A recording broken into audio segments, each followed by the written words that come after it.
So the next thing, ladies and gentlemen, is we have a daily Biden dumpster fire. We don't have a clip on this because we had to do a daily Biden dumpster fire of how Biden is threatening the oil companies.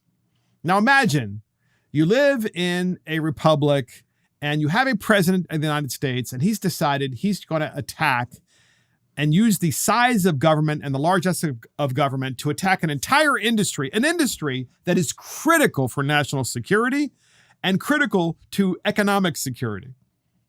That is the daily Biden dumpster fire. He's out there and he unloads on oil companies with thinly veiled threats.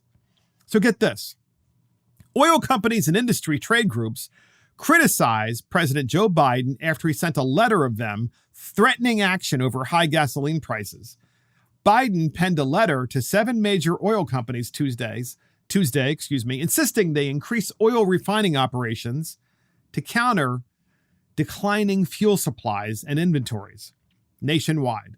The American Petroleum Institute and the American Fuel and Petrochemical Manufacturers Association sent a letter to the White House Wednesday evening saying energy companies are refining at an increasingly high rate and government policies have injected uncertainty into the industry in a response sent to the White House last week. Quote, refiners do not make multi-billion-dollar investments based on short-term returns. The two groups wrote in the joint letter to Biden. Quote, they look at long-term supply and demand fundamentals and make investments as appropriate. To that end, following on your campaign promise to end fossil fuel, considering just some of the policy and investment signals being sent by various federal agencies and allied state governments to the market about our refining industry. The timing and reasons for shutdowns of several refineries, including the Philadelphia Energy Solutions and Shell Convent refineries, were primarily due to lack of buyers willing to continue operating the facilities as petroleum refineries, given growing rhetoric about the long-term viability of the industry, the letter continued. So let me abbreviate what was just said by those two industry groups. They're saying, look, we make investments in our industry to expand more natural gas and oil and to refine more natural gas and oil. These long-term investments are considered long-term because it takes years to find new places with oil. Then it takes years to build and maintain the refineries to refine it. And so those are long-term investments that'll just like happen on a dime. And why would we do that if we have a federal government that is being weaponized that's so big and allied state governments like New York State and California and Maryland and Illinois, they're basically saying to these oil companies, we want to put you out of business. Why on earth would they invest money?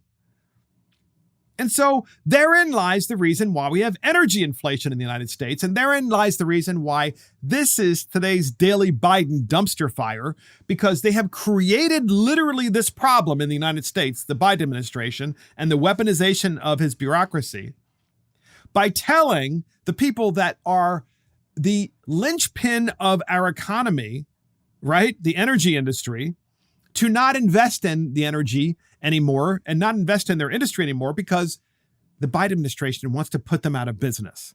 So why would they make any investments whatsoever? Why would they do any more than they have to? Because they are stockholder-held companies, right? The stockholders own these companies, and it is the responsibility of these companies to answer to the stockholders and make money for the stockholders. And you can't do that, of course, as a company if you have the government that's ahead of the country in which you're located telling you that they're trying to put you out of business. And while all this might be perfectly obvious to you, ladies and gentlemen, that's why we're doing this podcast on government is too big. What can a government that is too big not do? They can do anything that it wants. And that's exactly what this government is doing to all of us. It's literally crushing the middle class It's making the poor poorer. It's making the middle class much poorer because now they're dipping into their savings and they're cutting back their way of life, their standard of living. And then there's no end in sight because the oil companies are saying, we're not making more investments because you want us to be gone. You want us to be dead. And of course, Biden administration, you've ever asked them the question, by the way, how do you fly in an airplane without petroleum? How do you make plastics without petroleum? Right? I mean, how do you generate the level of electricity that we need for all the electric cars without petroleum? You can't. Okay? You can't. How do you ship things from one end of the country without petroleum? Because the shipping is usually on diesel engine driven trains or diesel engine driven trucks. You can't. You can't. And that's the daily Biden dumpster fire.